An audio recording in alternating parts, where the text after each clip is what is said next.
बिस्मिल्लाहिर्रहमानिर्रहीम। अस्सलाम वालेकुम प्यार दोस्तों आप देख रहे हैं डिस्कवर ओरिजिनल और मैं हूं असद।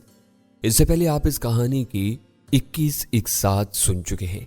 अब किस्त 22 मुलाहिजा फरमाए।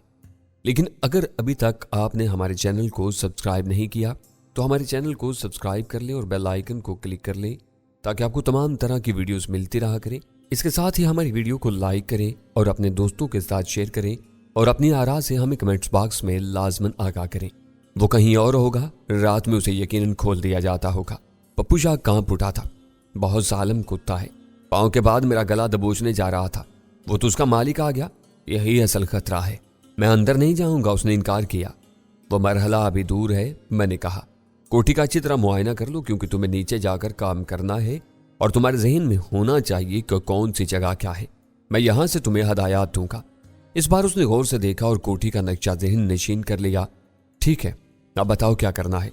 तुम ये सीढ़ी और गोश्त लेकर जाओगे। अकबी सम्मत से जाना है। मैं तुमसे वाकी टाकी पर राब्ता रखूंगा। उसकी आवाज़ हल्की रखना और एक बार फिर इसका इस्तेमाल करके बताओ। उसने बताया कि वाकी टाकी कैसे इस्तेमाल करना है। वो ज़हीन आदमी था, एक ही बार में समझ गया था। जब वो जाने लगा तो मैंने उसे खबरदार किया, याद रखना मामला सिर्फ तुम्हारी रकम का ही नहीं है, तुम्हारी जिंदगी का भी है, इसलिए पूरी होशियारी से काम करना। अब तक की होशियारी का क्या फायदा हुआ, जो आगे होगा। उसने ठंडी सांस लेकर कहा और रवाना हो गया। उसने चालाकी से काम लिया और सीढ़ी समेत पहले मुखालिफ सिम्मत में गया था, फिर घूमकर कोठी की तरफ जाने लगा। झाड़ियों और घास के दरमियान से गुजरते हुए जमीन से किसी को नजर नहीं आता, लेकिन इस बुलंदी से मुझे दिखाई दे रहा था। आज आसमान पर चौथी या पांचवीं का चांद था और किसी कदर रोशनी थी। मैंने दूरबीन से कोठी के अकब और दाएं बाएं का जायजा लिया और मैंने महसूस किया कि वहां जानबूझकर झाड़ियां बड़ी छोड़ दी गई थी ताकि कोई कोठी के पास ना आ सके। अकब से घुसना मुश्किल दिखाई दे रहा था मगर रास्ता तलाश किया जा सकता था। पप्पू शाह कोठी के पास पहुंचा और उसने सीढ़ी एक तरफ डाल दी और फिर वाकी टाकी निकाल कर मुझसे राब्ता किया। मैं इधर हूं, 1 मिनट रुको, मुझे कुत्ते की लोकेशन देखने दो। जब तक मैं ना कहूं गोश्त अंदर मत फेंकना। ठीक है, तो उसने जवाब दिया। मैं टैंकी से उतरकर निचली मंजिल पर आया। पानी की टैंकी बिल्कुल अकब में थी और यहां से बुलंदी के बावजूद कोठी का सहन पूरा नजर नहीं आता था। दूसरी मंजिल के सामने वाले कमरे से यह साफ दिखाई देता था। मैंने महदूद रोशनी वाली टार्च जला ली थी क्योंकि यहां मुकम्मल अंधेरा था और जा बजा मलबा और कचरा बिखरा हुआ था। इससे बचना जरूरी था। मैंने इसी कमरे की खिड़की से कोठी के सहन का मुआयना किया और मुझे फौरी तौर पर दरमियान में पड़ी चारपाइयों में से एक पर एक आदमी तराज दिखाई दिया। कुत्ता उससे कुछ फासले पर बैठा हुआ था, जिसका उठा हुआ सर बता रहा था कि वो जाग रहा है। मैंने पप्पू शाह को कॉल की। सहन में एक आदमी है, कुत्ता भी उसी के पास बैठा है। आदमी जाग रहा है या सो रहा है? जाग रहा है। मैंने आदमी का मुआयना किया जो दोनों हाथ सर के नीचे दिए हुए था और उसके हिलते पैर बता रहे थे कि वो जाग रहा है। अंदर से म्यूजिक की आवाज आ रही है, पप्पू शाह ने बताया। तभी वो पाँव हिला रहा है, मैंने कहा। आवाज इतनी दूर नहीं आ रही थी। अब क्या करना है? इंतजार, मैंने कहा। इस आदमी के जागते हुए अगर कुत्ते के साथ कुछ हुआ तो ये होशियार हो जाएगा। कितनी देर? तुम आराम से बैठो और हाँ, कोई नशा मत करना। ऐसा न हो कि मैं तुम्हें कॉल करता रह जाऊं और तुम कहीं टुन पड़े हुए हो। अब तो जेब में चर्च के पैसे भी नहीं है। उसने ठंडी सांस ली। जब तुम्हारे पास मकान है तो तुम रकम इस तरह साथ लिए क्यों फिर रहे थे? मुझे अपने पड़ोसियों पर एतबार नहीं है, उसने साफ कोई से कहा। वो खानदानी चोर है और तुम खानदानी फकीर हो। नहीं, अल्लाह बख्शे अब्बा जी तो स्कूल में मास्टर थे। मैं दंग रह गया और तुम फकीर हो। ये नाम कमा रहे हो बाप के लिए। इनके लिए ग्रेजुएशन किया था, फर्स्ट क्लास फर्स्ट पोजीशन में। उसका लहजा तल्ख हो गया। नतीजा क्या निकला? जब मरे तो कफन तक मोहल्ले वालों के चंदे से हुआ था। मैं ठंडी सांस लेकर रह गया था। ऐसे तल्ख हकायक हमारे मुआशरे में आम है। यही वजह है कि दौलत हमारा किबला व काबा बन गई और हमारी सारी जिद्दोजहद इसी के लिए होती है। जायज़ व नाजायज की तमीज़ भी इस वजह से ख़त्म होती जा रही है। मैंने घड़ी देखी, अब 11 बज रहे थे। हमें इंतज़ार करना था। चारपाई पर लेटा हुआ शख्स मुसल्ला था। उसकी चाटकन उसके पास ही रखी हुई थी। उसने सादा शलवार कमीज़ पहन रखी थी और कमीज़ की आस्तीन गर्मी की वजह से ऊपर की हुई थी। बेपनाह गर्मी और सारा दिन चलने वाली लो ने मच्छरों को ख़त्म कर दिया था, इसलिए फिलहाल वो मज़े कर रहा था, वरना इतने आराम से खुल कर न लेटता। मैं जिस जगह था यहाँ गर्मी थी क्योंकि सारे दिन की धूप ने स्ट्रक्चर को तपा दिया था और अब इससे गर्मी खारिज हो रही थी। मैं पसीने में शराबूर हुआ जा रहा था। मैं सोच रहा था कि क्या मैं ये सब कर लूंगा। इससे पहले सिर्फ सुना था या कहानियों में पढ़ा था। मूवीज का मुझे शौक नहीं था, मगर इतनी मालूमात थी कि फिल्मों में जो दिखाया जाता है वो आम जिंदगी में नहीं होता है। शायद ऐसा ही दिखाया जाता है जब एक आम आदमी मुरवजा तरीक़ाकार से अपने मसाइल हल न कर सके और जब वो मुआशरे के इक़दार को एक तरफ रखते तो इससे कहानियां जन्म लेती हैं। मैं भी ऐसे ही हालात से गुजर रहा था। मेरे नज़दीकी लोग एक एक करके मसाइब या मौत का शिकार हुए जा रहे थे। मेरे पीछे पड़ने वाले अगरचे अभी तक तारीकी में थे, मगर इनकी बेपनाह कुव्वत मैं महसूस कर रहा था और सोच रहा था कि क्या मैं इस कुव्वत से लड़ सकूंगा। सच्ची बात यह है कि मैं लड़ नहीं रहा था, बस अपना दिफा कर रहा था, अपनी जान और अपने साथियों को बचाने की कोशिश कर रहा था, मगर मैं कुछ नहीं कर पा रहा था। एक एक करके मेरे करीबी लोग मसाइब और मौत का शिकार होते जा रहे थे और मैं बेबसी से सिर्फ देख रहा था। मैंने महसूस किया कि सोचे मेरा दिमाग खराब कर देंगी। मैंने रूबीना को कॉल की, शादाब कैसा है? अब होश नहीं आया, लेकिन वाइटल साइन बेहतर हुए हैं। डॉक्टर अब ज्यादा पुरुमीद हैं। उसने जवाब दिया, आपने मुझे बताया नहीं कि हुमैरा गायब है। मैं उसे ही तलाश करने की कोशिश कर रहा हूँ। शादाब इसी सिलसिले में अस्पताल आ रहा था जब उस पर हमला हुआ। अल्लाह उसकी और उसकी आबरू की हिफाजत करे। आप दुआ करें, इस वक्त शायद उसे दुआओं की ही जरूरत है। मैंने कहा, मैं फिर राब्ता करूंगा। रूबीना से बात करके मैंने एक बार फिर कोठी का जायजा लिया। इसके अगले कमरे बदस्तूर बंद थे। जिस कमरे में किसी को बंद किया गया था इस पर ताला लगा हुआ था। मैं नहीं जानता था कि मेरी अदम मौजूदगी में यहाँ कोई तब्दीली आई थी या नहीं। मैं सिर्फ उम्मीद कर सकता था कि हालात जूं के तू रहे होंगे। कुछ देर बाद पप्पू शाह ने कॉल की, अब तक कुछ नहीं हुआ। नहीं, मैंने कहा, मगर इसीलिए मैं चारपाई पर दराज शख्स उठा था। उसने पास रखा हुआ टेप रिकॉर्डर बंद किया और बाएं तरफ मौजूद टॉयलेट की तरफ बढ़ा। म्यूजिक बंद हो गया है, पप्पू शाह ने कहा। हाँ, वो टॉयलेट जा रहा है। मैंने कहा, ये यहां से दफा हो तो तुम अपना काम कर सकोगे।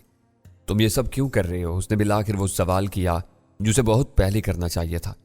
मुझे शुबा है कि इन लोगों ने मेरे एक जानने वाले को यहाँ कैद किया हुआ है। मैं उसे छुड़ाना चाहता हूँ। क्यों कैद किया हुआ है? तावान के लिए? नहीं, दुश्मनी का चक्कर है। मैंने कहा, मैं इसे असल बात नहीं बता सकता था, वरना इम्कान था कि वो डर कर ही भाग जाएगा और शायद अपनी रकम पर भी लानत भेज दे, मगर उसे खदशा जरूर था। उसने इजहार भी कर दिया, मुझे ये लोग जराइम पेशा लगते हैं। अरे नहीं, ऐसा भी नहीं है। मैंने जल्दी से तरदीद की। जराइम पेशा नहीं है तब किसी को कैद क्यों किया है? बस कुछ खानदानी मामलात हैं, मैंने गोलमोल अंदाज में कहा। इसीलिए में वो शख्स दोबारा सेहन में दिखाई दिया। उसने कुत्ते का सर सहलाया और फिर हाल नुमा कमरे की तरफ बढ़ गया। इसके सामने वाले हिस्से में एसी फैन यूनिट लगा हुआ था और वो चल रहा था, यानी कमरा एसी था।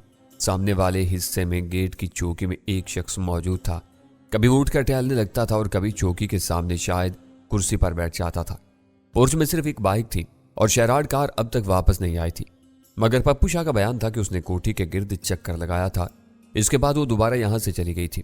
जैसे ही सहन वाला शख्स हाल नुमा कमरे में दाखिल हुआ, मैंने पप्पू शाह से कहा, वक्त आ गया है, मुझे क्या करना है? गोश्त वाले थैले से गोश्त निकालकर जरा पीछे की तरफ जाकर अंदर फेंको। पीछे क्यों? उसने पूछा। मैंने पप्पू शाह को देखा। तुम टॉयलेट वाले हिस्से में हो, यहां फेंकोगे तो वो टॉयलेट की छत पर गिर जाएगा, इसलिए जरा पीछे जाओ, इस तरफ खुला सेहन है।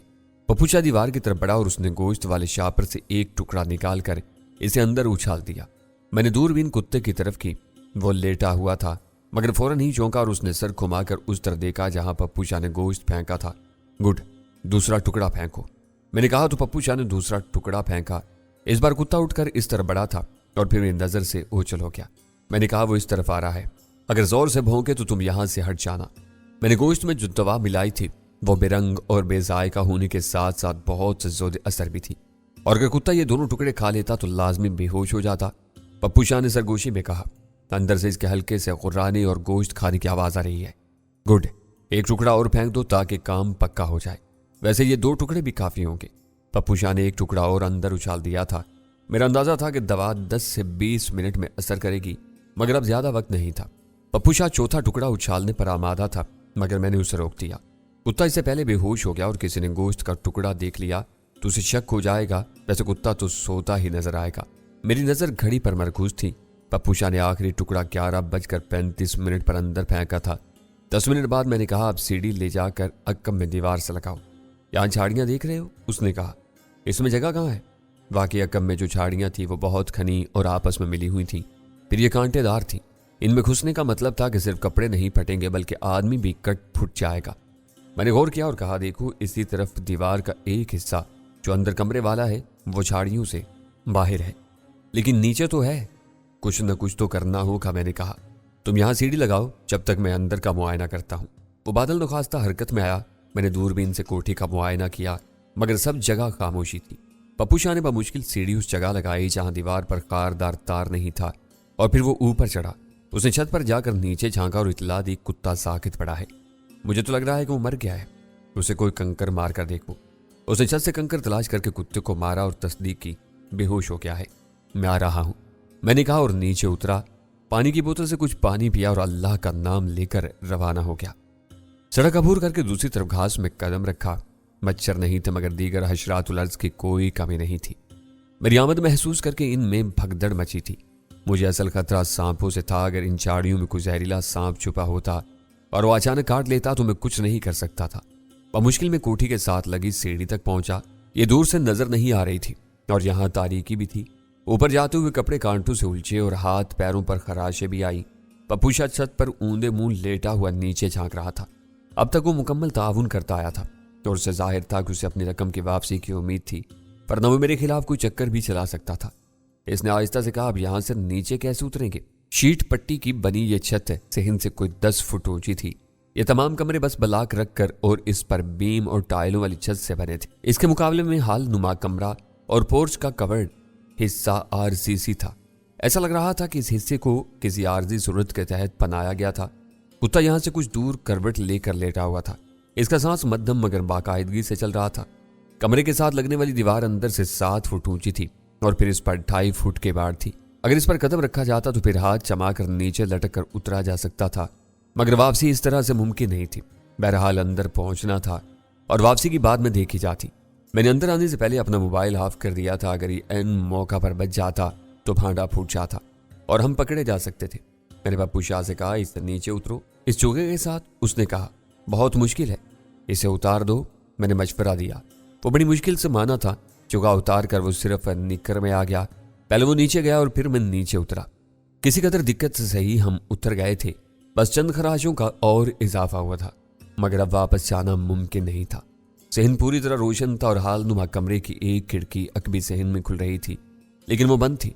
अंदर जाने का रास्ता पोर्च की तरफ से था। मैंने पहले अकबी कमरों का जायजा लिया। इनके दरवाजों पर ताले पड़े हुए थे और अंदर खामोशी थी। मुझे याद है गेट पर मौजूद शख्स के पास उसकी चाबियां थी। मैंने पप्पू शाह से कहा, मेरा जानने वाला शायद इनमें से किसी एक कमरे में कैद है और हमें चाबियां चाहिए। वो किसके पास है? इस जगह के चौकीदार के पास जो गेट पर होता है। पप्पू शाह परेशान हो गया था। वो जी बड़ा खूनखार आदमी है। आदमी कितना ही खूनखार क्यों ना हो, आदमी ही रहता है, शेर नहीं बन जाता। मैंने फलसफा बयान किया और सहन का जायजा लिया। एक तरफ कपड़े कूटने वाला डंडा पड़ा हुआ था, 2 फुट लंबा और आगे से खासा मोटा। ये डंडा किसी का सर बजाने के लिए नहायत मौजूद था। मैंने पिस्तौल निकाल लिया था क्योंकि यहाँ किसी भी वक्त दुश्मन से सामना हो सकता था और वो शॉटगन जैसे बड़े असलहे से मुसल्ला थे। मैं जानता था कि इसकी गोली कितनी मोहलक होती है। पप्पू शाह को सहन में रुकने का कहकर मैं दबे कदमों पोर्च की तरफ आया। हालनुमा कमरे के कोने से झांका तो चौकीदार कुर्सी पर उसी तरफ मुंह किए बैठा था। खुशकिस्मती से उसकी नजर कहीं और थी, वरना वो मुझे देख भी सकता था। मैंने जल्दी से सर अंदर कर लिया। चाबियां उसके पास थीं और चाबियां हासिल करने के लिए उसे काबू करना जरूरी था। मैंने हाथ में मौजूद डंडा देखा और एक ख्याल जहन में आया। मैंने वापस जाकर पप्पू शाह को अपना ख्याल बताया तो वो परेशान हो गया। मुझे वापस जाना होगा, मजबूरी है। वो बड़ा खतरनाक आदमी है, ऐसा ना हो बाहर निकलकर गोली मार दे। अब ऐसा भी नहीं है, मैंने उसे तसल्ली दी। अगर उसने तुम्हें गोली मारी तो मैं उसे गोली मार दूंगा। मुझे क्या फायदा होगा जी? मैंने उसे अपने चाने पर खड़ा किया और वो कमरे की दीवार के साथ लगकर ऊपर हुआ। इसका वजन मुझसे ज्यादा था और अगर वो दीवार का किनारा थाम कर सहारा न लेता तो मैं खड़ा नहीं हो पाता। बड़ी मुश्किल से सीधा हुआ तो उसने छत का किनारा थाम लिया और पांव दीवार पर रखकर ऊपर चढ़ गया। इसके बाद का मरहला आसान था। मैं वापस पोर्च की तरफ आया। इस बार बिल्कुल नीचे से सर निकाल कर झांका तो वो वहीं बैठा था। 2 मिनट बाद पप्पू शाह ने गेट पर कंकर मारा। वो चौंका, अपनी जगह से उठकर बाहर झांका और जब उसे कोई नजर नहीं आया तो वो दोबारा अपनी जगह बैठ गया। 1 मिनट बाद पप्पू शाह ने फिर कंकर मारा तो उसने निकाली थी और इस बार छोटा गेट खोलकर बाहर झांका था। पप्पू शाह होशियारी से काम ले रहा था। वो सामने सड़क पार झाड़ियों में छुपकर कंकर मार रहा था। कंकर की वजह से आवाज ज्यादा नहीं हुई थी, मगर चौकीदार को मुश्तैल करने के लिए काफी थी। 1 मिनट बाद उसने फिर कंकर मारा तो वो आग बगोला हो गया और बाहर निकल आया। इसके जाते ही मैं तेजी से चौकी की तरफ बढ़ा। वो खुले दरवाजे के बाहर था और मैं उसके पीछे से चौकी में दाखिल हो गया। پپو شاہ کے بارے میں مجھے یقین تھا کہ وہ چھپ گیا ہوگا۔ کچھ دیر بعد چوکیدار زیر لب گالیاں بکتا ہوا اندر آیا۔ اس نے دروازہ بند کیا تھا کہ حال نما کمرے کا دروازہ کھلا اور ایک شخص باہر آیا۔ اس نے چوکیدار کو دیکھا اور ٹوائلٹ کی طرف چلا گیا۔ میں فکر مند ہو گیا تھا، اگر وہ کتے کو لیٹا دیکھتا تو شاید اسے اٹھانے کی کوشش کرتا، اور جب وہ نہیں اٹھتا تو ان کا فکر مند ہونا لازمی تھا۔ میں دم سادے چوکی میں کھڑا تھا۔ ایک مسئلہ یہ بھی تھا کہ ابھی میں چوکیدار کے خلاف کچھ نہیں کر سکتا تھا، ورنہ دوسرے سے بھی نمٹنا پڑتا، اس لیے اب دعا ہی کر سکتا تھا کہ جانے والا کتے پر توجہ نہ تھے۔ اس نے صرف شلوار پہنی ہوئی تھی اور ازار بند کھولتا جا رہا تھا۔ چوکیدار سچ مچ خاصا خونخوار آدمی تھا اور زیر لب اپنے عزائم کا وہ اظہار کر رہا تھا کہ کنکر مارنے والا اس کے ہاتھ آ جائے تو اس کے ساتھ کیا کرے۔ یہ سب نہ گفتہ بات تھا۔ ٹوائلٹ کی طرف جانے والا 5 منٹ بعد واپس آیا تو میں نے سکون کا سانس لیا۔ اس نے شاید کتے پر توجہ نہیں دی تھی یا اسے سوتا ہوا سمجھا تھا۔ وہ کمرے میں گیا اور اس کا 2 پٹ والا دروازہ بند ہو گیا۔ جب کوٹھی کا آغاز ہوا ہوگا تو یقیناً یہ حال نما کمرہ نشست گاہ کے طور پر بنایا گیا ہوگا۔ اس کا دروازہ ڈیزائن والا تھا۔ اس کے اوپری حصے میں آرچ بنی ہوئی تھی۔ دیواروں پر پلاسٹر تھا مگر رنگ نہیں ہوا تھا۔ کوٹھی کسی وجہ سے ادھوری چھوڑ دی گئی تھی۔ چوکیدار پھر سے پھیل کر بیٹھ گیا۔ 5 منٹ بعد میں نے باہر نکل کر اس کے سر پر ضرب لگائی۔ مجھے اندازہ نہیں تھا کہ کتنی شدت کی ضرب اسے بے ہوش کر دے گی، اس لیے ضرب ہلکی رہ گئی اور وہ صرف کرا کر آگے جھکا تھا۔ پھر سیدھا ہونے لگا تو میں نے دوسری ضرب لگائی اور اس بار وہ اوندے منہ نیچے گر کر ساکت ہو گیا۔ میں نے جلدی سے اسے سیدھا کر کے واپس کرسی پر بٹھایا۔ اس کا سر پھٹ گیا تھا اور خون بہہ رہا تھا، مگر یہ کسی کو نظر نہیں آتا۔ اس کی نبض سست تھی لیکن بے ترتیب نہیں تھی۔ اسے ہوش میں آنے میں یقیناً خاصا وقت لگ جاتا۔ میں نے اس کی تلاشی لی تو اس کی جیب سے چابیوں کے گچھے کے ساتھ ایک چھوٹی سی ڈائری بھی برآمد ہوئی تھی۔ میں نے وہ بھی نکال لی اور دبے قدموں حال نما کمرے کے دروازے تک آیا اور باہر لگی بہت مضبوط قسم کی اسٹائلش کنڈی لگا تھی۔ اب اندر والے باہر نہیں آ سکتے تھے۔ پھر میں نے چھوٹا گیٹ کھول کر ہاتھ لہرایا تو نیکر میں ملبوس پپو شاہ دوڑتا چلا آیا۔ اس نے آتے ہی کام مروا دیا، کیڑوں نے کاٹ کاٹ کر بیڑا غرق کر دیا ہے، تم چگا پہن کر جاتے، وہ میں نے چھپا دیا ہے، پکڑ گئے تو اس کی وجہ سے پہچانا جاؤں گا۔ حالانکہ شناخت کے لیے اس کا بالوں میں روپوش منہ کافی تھا۔ ویسے وہ یہ جنگل صاف کرا دیتا تو اس سے روز ملنے اور دیکھنے والے بھی اسے پہچان نہیں سکتے تھے۔ میں نے اسے ڈنڈا دے کر چوکیدار کے پاس کھڑا کیا۔ یہ ہوش میں آنے لگے تو ایک بار سر پر بجا دینا اور اگر کوئی دروازہ کھولنے کی کوشش کرے تب مجھے خبردار کرنا۔ کون سا دروازہ؟ یہ والا۔ میں نے حال نما کمرے کی طرف اشارہ کیا۔ میں بس ابھی آتا ہوں۔ میں اکبی صحن میں آیا اور سب سے پہلے اس کمرے کا تالا کھولنے کی کوشش کی جس میں وین سے لائے جانے والے فرد کو قید کیا گیا تھا۔ کئی چابیاں لگانے کے بعد ایک چابی لگ گئی تھی۔ میں نے دھڑکتے دل کے ساتھ تالا الگ کیا اور کنڈی کھول کر دروازہ اندر دھکیلا۔ اندر تاریکی تھی۔ میں نے ٹارچ روشن کی۔ یہ دیکھ کر مجھے دھچکا لگا کہ کمرہ خالی تھا۔ وہاں سوائے ایک دری اور پانی کی ایک بوتل کے کچھ نہیں تھا۔ میں نے اندر بھی جھانک کر دیکھ لیا مگر کونے کھدرے بھی خالی تھے۔ آنے والی یا آنے والے کو یہیں لایا گیا تھا۔ اس کا مطلب تھا کہ بعد میں حالات میں کوئی تبدیلی آئی تھی اور اسے یہاں سے لے جایا گیا تھا۔ میں نے دوسرا کمرہ کھولا۔ اس میں کچھ کاٹ کباڑ تھا اور ایک 3 بائی 2 فٹ کا صندوق رکھا ہوا تھا۔ یہ 1 فٹ اونچا تھا۔ میں نے اسے دیکھا تو اس پر تالا لگا تھا مگر یہ زیادہ مضبوط قسم کا نہیں تھا۔ میں نے آس پاس دیکھا اور ایک کونے میں پڑا سریے کا زنگ کا لوٹ ٹکڑا اٹھا کر اسے تالے میں بھنسایا اور زور لگایا تو وہ ٹوٹ گیا۔ میں نے صندوق کا ڈھکن کھولا اور حیران رہ گیا۔ اندر جدید ترین اسلحہ بھرا ہوا تھا۔ اس میں شارٹ گنیں، پستول اور خودکار رائفلیں تھیں۔ ان کے ساتھ ان کے میگزین اور گولیوں کے بکس بھی تھے۔ فنشنگ اور ساخت بتا رہی تھی کہ یہ سارا غیر ملکی تھا۔ میں اسے یوں ہی چھوڑ کر تیسرے کمرے تک آیا۔ اسے کھولا تو وہ بھی اندر سے خالی نکلا تھا۔ یہاں بھی ایک عدد دری پڑی تھی۔ مایوسی کے عالم میں چوتھے کمرے تک آیا۔ اب صرف یہی رہ گیا تھا۔ اسے کھولا اور ٹارچ کی روشنی اندر کی تو ٹھٹک آیا۔ دری پر ایک عورت بے سدھ لیٹی ہوئی تھی۔ اس کی پشت میری جانب تھی اور منہ دوسری طرف۔ میں بے ساختہ اس کی طرف بڑھا اور اسے سیدھا کیا اور میرے منہ سے ہمیرا نکلا تھا۔ اس لیے میں باہر سے کسی گاڑی کے انجن کے ہرانے کی آواز آئی اور پھر ہارن بجا تھا۔ چائے شیراڈ کار آ گئی تھی۔ وہ ہمیرا نہیں تھی۔ اس کی جسامت ہمیرا جیسی تھی اور اسے سادہ شلوار قمیض پہن رکھی تھی۔ لباس اس کے جسم پر بے ترتیب تھا اور دوپٹہ غائب تھا۔ نہ کوئی سے وہ خوبصورت اور 24-25 برس کی لگ رہی تھی۔ وہ بے سود لیٹی تھی۔ میرے یوں ہلانے اور سیدھا کرنے پر بھی اس نے کوئی رد عمل ظاہر نہیں کیا مگر اب دیکھنے کا وقت نہیں تھا۔ میں تیزی سے دوسرے کمرے میں آیا۔ اسلحے والے بکس سے ایک پستول نکالا، اس میں میگزین فٹ کیا اور باہر آ گیا۔ پہلے ہارن کے بعد قطعی خاموشی تھی۔ میں باہر آیا تو پپو شاہ کو تیزی سے آتے دیکھا۔ اس کے چہرے پر ہوائیاں اڑ رہی تھیں۔ उसने पास आकर हाँफते हुए कहा, वो सफेद कार आ गई है, डरो मत।